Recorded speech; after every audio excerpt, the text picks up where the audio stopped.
A moment that I talk about a fair bit is we're paddling hard, head down. There was a campground, like an actual campground where I was going to spend the night. And I just kind of wanted to get there, set up my tent, go to sleep.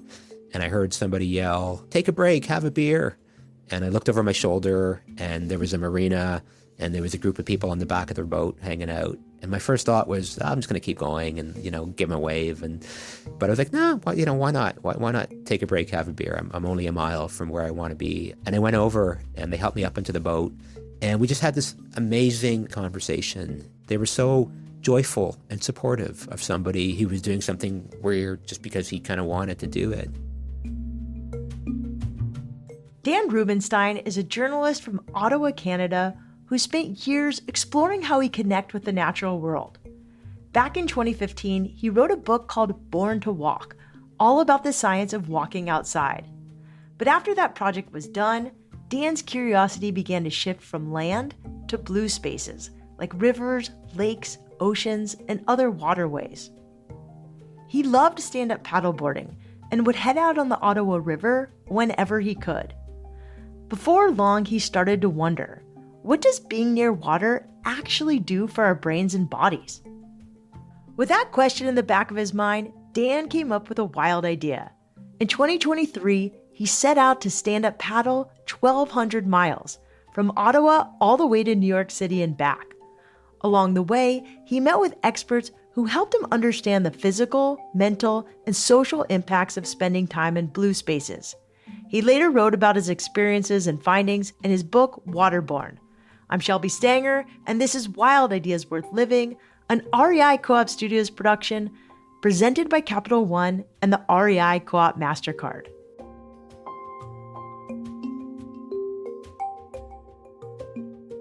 Dan Rubinstein, welcome to Wild Ideas Worth Living. I want to start with your really wild idea.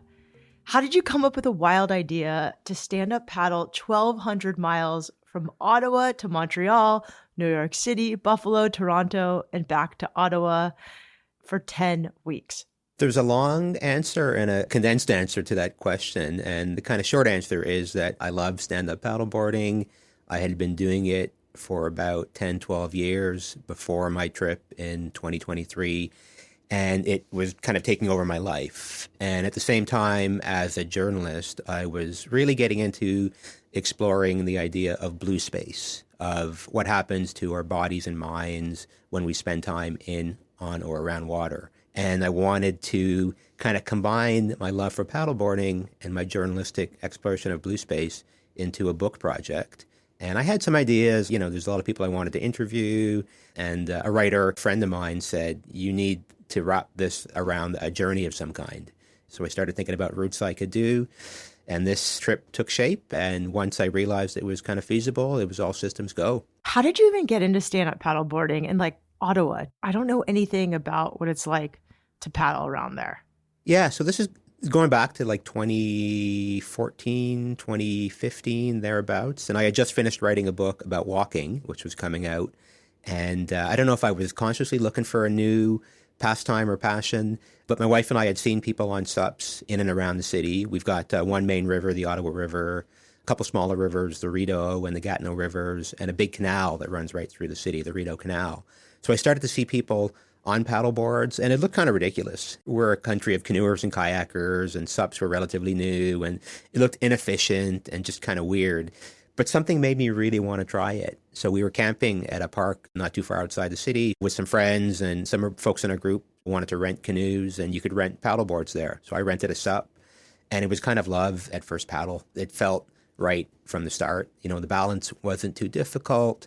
You could move around on the board, so I didn't feel confined like I sometimes do sitting in a canoe. It was easy on my back, easy on my knees. But the very best thing, which to me I think is still my favorite thing about paddleboarding, is when it's hot, you can just step off the board and swim. And you can't do that when you're in a canoe or kayak as easily. And it just felt like a really kind of intimate way to engage with water.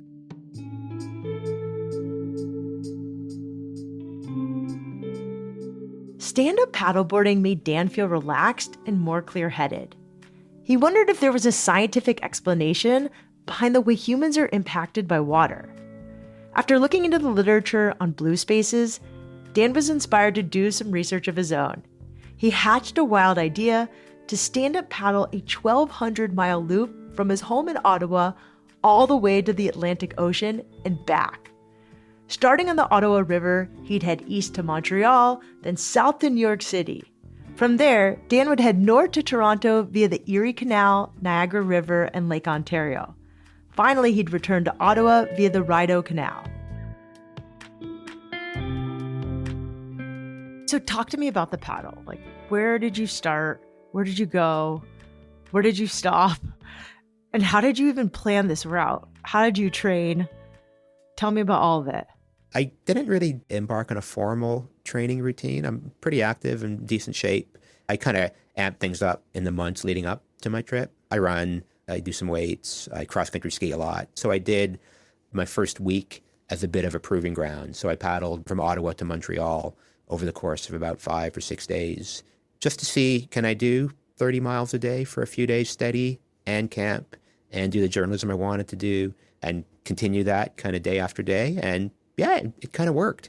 So when I began, I just kind of set out, and I had a bit of a schedule because I set up interviews along the route. So I had people I wanted to meet, and I kind of would give people windows. I'll be in Beacon, New York within these 2 or 3 days. Can you meet me there? And then as I would get closer to a place, I would be in touch with folks and kind of agree on a day and a time and a place to meet.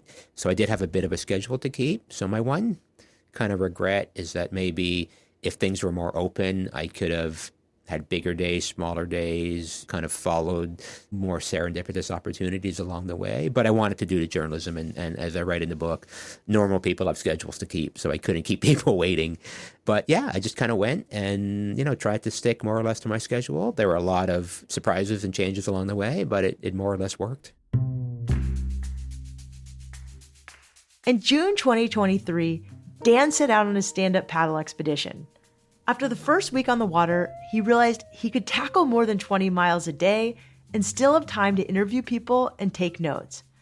But in order to cover that much distance, Dan had to fill up on calories, travel as light as he could, and use the wind to his advantage.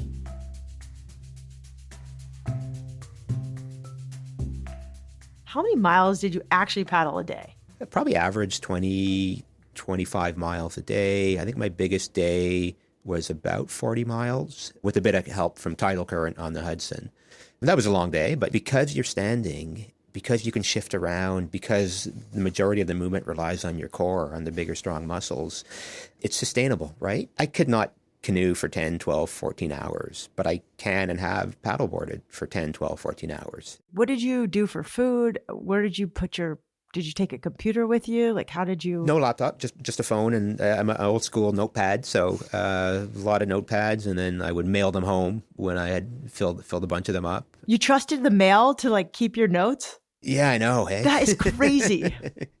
Yeah, I mailed home extra clothes and stuff because I realized it was hot. I did not need long underwear, in July in New York State, so I ended up mailing stuff home as well. I brought freeze-dried meals, so I had something no matter where I ended up, as long as I had water. I brought a lot of energy bars and shakes. But as you know from paddleboarding, you burn a lot of calories. So I was hungry all the time. And because it was so hot, and because the temperature inside a dry bag is roasting, even the stuff that I would take on a hiking trip, like dried sausage or hard cheese, I didn't want to risk it melting and going rancid in the sauna in my dry bag. But because my route goes through really populated places, there were cities and towns everywhere. So there was restaurants, there were supermarkets. And if I was staying in or near a town, I depending on the night, I might eat my freeze-dried meal, or I might walk to a restaurant. And I would I'm 5'5", I'm a small guy, but I would order the biggest thing on the menu and eat all of it, and then go to the gas station next door and buy half a dozen donuts and a couple of ice cream sandwiches and eat that too. And I would still be hungry when I went to bed. So I was just eating all the time, everything, everywhere. Where would you sleep? Did you sleep in a tent on the side of the shore, or would you find a hotel? Mostly tenting. So I lightweight tent. But you were in cities. So how did you just pull up on the shore and camp? On some of the waterways, like the Erie Canal, at lock stations, paddlers and cyclists are allowed to camp. And they have drinking water and bathrooms. So That's all I need. Because I was doing journalism, I talked to folks in advance about potential places to stay. And, if you call up a marina or a maritime museum or a nonprofit and say, hey, I'm paddling through, I want to talk to somebody from your organization about how you relate to and connect with water, they're going to agree to an interview most likely. And then if I say, do you know where I can camp? Often they would say, well, you can camp on our lawn or you can camp here. So I camped at a lot of marinas, which are really accommodating and have showers, which is really, really nice. But I would talk to people. There was always somebody walking their dog or fishing. I would say, hey, I'm paddling through on a long trip. I need somewhere to camp. Do you think I'll have any trouble camping here? And usually people said, yeah, you should be fine.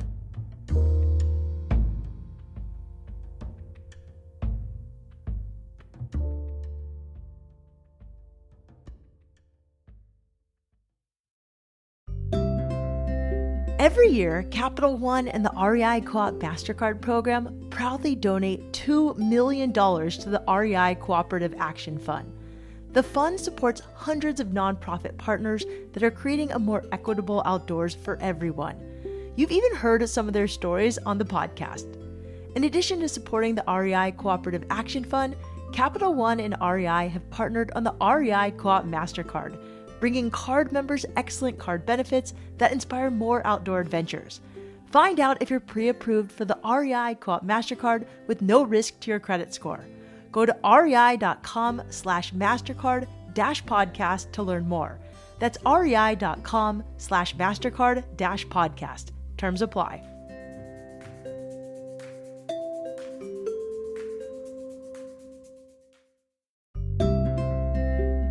If you spend a lot of time in the ocean, surfing, swimming, or just sitting and watching the waves, you probably want to protect it as much as I do. That's why I want to tell you about Ocean Bottle. Ocean Bottle is made for people who care about the ocean, about good design, and about leaving things better than we found them. Every bottle they sell funds the removal of 1,000 plastic bottles before they hit the ocean. That work is part of a mission to stop 10 billion plastic bottles from polluting our oceans by 2030. If you're looking for a simple way to make an impact, Ocean Bottle recently launched their Peak range. It's slimmer, stronger, 100% leak-proof, and designed to keep your drinks at the right temperature longer. Check out Ocean Bottle at your local REI or at rei.com.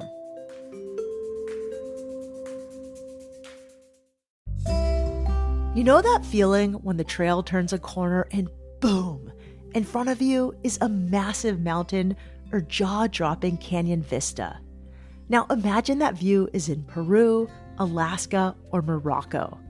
REI Co-op is teaming up with the globe-trotting experts at Intrepid Travel to bring you a curated mix of global and domestic trips that are outside the ordinary, with bucket list destinations, small groups, and local leaders who actually know the place you're exploring. The best news is that members save more with exclusive member pricing.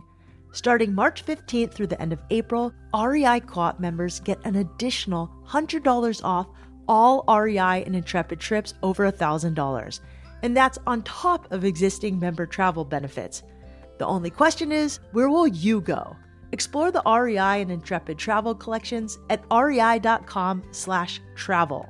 That's rei.com/travel. Terms apply.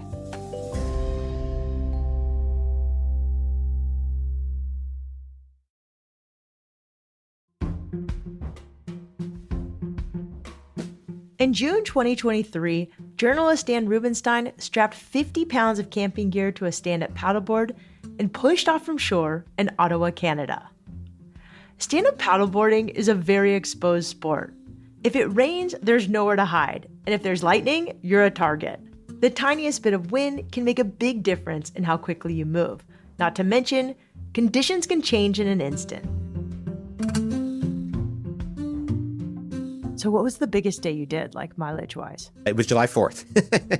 I was at a hotel in Troy, New York, and I just stopped myself at the breakfast buffet and then hit the Hudson River at dawn. And I had a couple marinas where I could have spent that night, but I was enjoying the ride. Sun came out, got really hot. The water was clean, so I swam every 20 minutes. And I just kind of kept going and going and going and stopped in a town, got a burger, at like supper time and realized that I could probably get to Catskill, New York, to another marina where the owner had said, yeah, you can stay here, no problem. So it was probably like 8, 9 o'clock. It was getting dark. There were fireworks, in towns on the shore. And then I realized that some of what I thought were fireworks was actually lightning. And there was a big thunderstorm kind of bearing down on me from the north. I had to really bust it the last mile or so and got to this marina and got to a dock, used my leash to tie the board up. And I left all my gear on it because I thought it could blow away if I stripped it down, and ran into the nearest building. And it turned out it was the bar. It was closing, the bartender said, but I saw a few folks still finishing their drinks. So she gave me a beer and I chatted with a few of the locals until the storm blew through, and then set up my tent and had a very good sleep. Those unexpected moments were some of the best parts of Dan's trip. He enjoyed the interviews he'd scheduled with researchers and conservationists, but he ended up being more moved by the chance encounters. It was always fascinating to discover what was around the next bend. A moment that I write about and talk about a fair bit is we're paddling hard, head down. There was a campground, like an actual campground, where I was going to spend the night, and I just kind of wanted to get there, set up my tent, take a shower, have some food, go to sleep. And I heard somebody yell, "Take a break, have a beer." And I looked over my shoulder, and there was a marina, and there was a group of people on the back of their boat hanging out. And my first thought was, I'm just going to keep going and, give them a wave. But I was like, no, why not? Why not take a break, have a beer? I'm only a mile from where I want to be. And I went over, and it was a guy named Matt Donahue and his wife and son and some friends of theirs from the UK. And they helped me up into the boat. And we just had this amazing, amazing conversation. And they asked me so many questions about my trip. They were so curious. They were so joyful and supportive of somebody who was doing something weird just because he kind of wanted to do it. And then they told me about their lives and their community. And the two kind of anecdotes that I really loved from that encounter was Matt told me that I was about halfway through the area at that point. So I had another 175 miles to go. And I think he sensed that I was tired and looking kind of weary and disheveled. And he told me that he used to be a member of the U.S. Navy Seabees. And the Seabees are this elite kind of construction battalion that will go and build bridges and buildings and roads and do things that have to be done in difficult situations. And he said their motto is, the difficult takes time, the impossible a little longer. And that kind of became a bit of a mantra for me, paddling into the wind, into the current. If it's difficult, it's going to take time. But if it's impossible, it's just going to take a little bit longer. And then when I was leaving, I was hopping down on my board. He gave me a beer for the road. And then Matt and I hugged. And it wasn't just, this is two middle-aged men who had been talking for maybe an hour and a half at most. And it wasn't kind of awkward, one-arm back patting. It was a real emotional hug. And the thing that sticks in my mind from that experience is, where else do two middle-aged dudes who've just met hug like that, right? I mean, it can happen in different places, different ways, but there was something about meeting him in that context that led to a connection. And I don't know if he feels the same way at this point 2 years later, but it felt really real. I really love this conversation because my best friends I've met through surfing. I had to go to the ER last week. My mom had pneumonia and she's a little older. And when I got there, I knew the ER nurse because we had paddle battled for a wave and then made fast friends. I was like, okay, I'm not going to be this guy's enemy. He can surf really well. I'll make him my friend. Found out he was an ER nurse. And he was the first guy I saw in the ER. And it's really interesting. I know you got to meet with some really cool Indigenous communities on your paddle. Can you tell me about that? Yeah, so towards the end of the first leg of my journey, just before I paddled into downtown Montreal, I crossed the St. Lawrence River on a calm day to a Mohawk community called Ganawage. And Ganawage, the name means by the rapids. It's always been there on the water. And in the 1950s, when the St. Lawrence Seaway was built to facilitate shipping from the ocean to the Great Lakes, it basically was bulldozed through Ganawage's front yard, disturbing their connection to the river. And I spent time with a few folks there, and it was just really inspiring. One were people at a local paddling club, and they were kind of asserting their right to be on the water, something their ancestors had always done. So it struck me how beautiful and important it is for a community and for kids to have an opportunity to do things like that. And then the other guy I spent a lot of time with he worked for the local environmental department. And when the Seaway was built, a lot of the rocks and rubble from excavation were basically dumped onto a few little islands to make one big island, this kind of arid, dry place. And the community has restored it and renaturalized it. And they're just kind of putting the finishing touches on this major multi-year project. And it now has habitat for native flora and fauna. There's beaches for swimming. There's boat launches. There's a bike path. There's benches. And they've taken this colonial imposition and turned it around into this beautiful, healthy place. And I really love that idea of something you've been dealt with, this kind of raw hand you've been dealt, and turning it around and turning it into a positive thing. What about the Statue of Liberty when you paddled around that? That must have been pretty wild. Yeah, I mean, that's the money shot, right? Like, you're going to New York City, you got to go to the Statue of Liberty. I got really lucky on my way into New York, where I had been in contact with a paddleboarder, this guy named Paris Montoya, he had paddled from Buffalo to New York City, where he lives. And he gave me some advice. He introduced me to a boat club on the Lower Hudson in Manhattan where I could leave my board and gear, which was really helpful.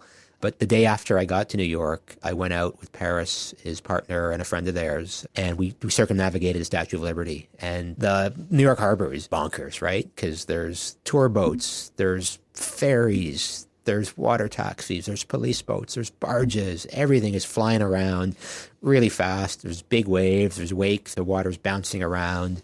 And, I've paddled in a lot of cities, but never in a place as active as that. So the group I was with, they knew the water.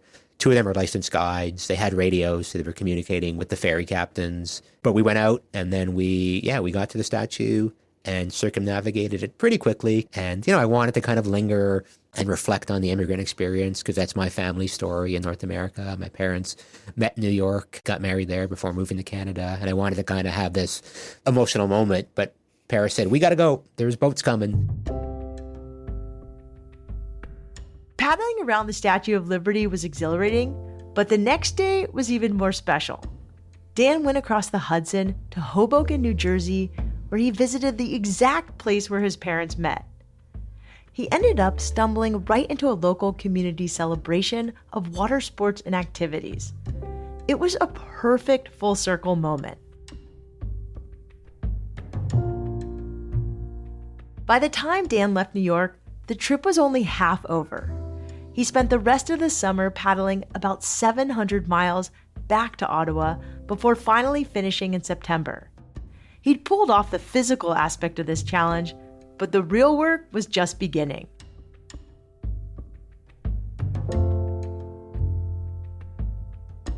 I'm curious how long it took to finish this whole journey. The paddling or the writing? Because the paddling was hard, but the writing was harder. Writing sucks. Yeah, I hate it. So talk to me about first the stand-up paddle journey. How long did that take? Yeah, the paddling was about 10 or 11 weeks. I did take 2 breaks. So I did, after Montreal, came home for about 10 days. And then after I got to Toronto, which is where I'm born and raised, I left all my stuff at one of my brother's house and came back to Ottawa for a little bit. I had to kind of deal with real life and drive one of my daughters to university and catch up on domestic things. And then I went back to Toronto and resumed the trip a little bit later. So I did take 2 breaks. So when you came back, did you have like the post-adventure blues, or were you like, no, because you actually had a book to write about it, so you got to relive it? Yeah, there was a tough couple months. I did not have a book contract yet. Oh, so you had to sell it after you got back? Yeah, I have an agent, and I had talked to her early and before the trip, and she was optimistic and confident, so I wasn't worried. But then that writer's neuroses, like, where are the offers? Are we going to do this? And I wasn't a happy person. But I think it was just before Christmas where the book deal came through. So things worked out. But yeah, there was a bit of a downtime. And then you just have to jump into the writing. And I think this one was a little easier. It was easier than the first book because I had done one and because it was an expedition, because there was a chronological element to it. But yeah, so probably like January 2024 was the beginning, and it was done within the year. Okay, so give us a little taste of your book. What did your trip teach you about being around blue spaces? Yeah, I mean, research shows that water makes us feel good. It's good for our bodies. It's good for our minds. That's been shown. It also slows us down. So sure, some boats go really fast, but generally when you're in a blue space, your pace is diminished a little bit. People spend more time playing when they're at the beach than they do in green space. Something about the water, they lose track of time. So water makes us feel good. It slows us down. And there's an element of danger around water too. And my theory, and this isn't borne out by research yet, is that people kind of look out for one another around water more than in other places. We're interested in one another around water. We see this elemental connection. So because it makes us feel good, because it slows us down, because it kind of sparks this human connection, it has this capacity to build community in ways that other natural places might not. And I had a writer I know kind of refute my thesis and say that she had made some of the best friends and had some of the best moments serendipitous while hiking. And she kind of listed a few examples. But the examples were all hiking beside rivers or lakes or oceans. So it's like, yeah, you're hiking, but you're hiking overlooking the Pacific, or you're hiking beside this white water, right? So you're in blue space, right? So yeah, I think it does have this capacity. It's the most elemental thing about us. It's the majority of our bodies. It's the majority of our planet. And as an Indigenous writer, Leanne Betasame Simpson, writes in a recent book called Theory of Water, when you breathe out, there's water droplets in your exhaust, and I'm breathing them in. Maybe not you now because you're in San Diego and I'm in Ottawa, but if we're in the same space, we're literally sharing the same water, right? So it's this thing that connects us all. And every single plant and animal needs it to live, right? So it's this essential thing that connects us. It kind of makes sense that it would facilitate community in one way or another. If you want to learn more about Dan, his journey, and his scientific findings, be sure to check out his book, Waterborne. That's Waterborne spelled B-O-R-N-E. You can find it wherever you buy books. To connect with Dan directly, follow him on Instagram at Dan Rubinstein Sup. That's DanRubinsteinSup. You can also check out his website at www.waterborne.ca. Wild Ideas Worth Living is part of the REI Podcast Network. It's hosted by me, Shelby Stanger, produced by Annie Fassler, Sylvia Thomas, and Sam Pierce-Nitzberg of Puddle Creative. Our senior producer is Jenny Barber. Our executive producers are Paolo Motola and Joe Crosby.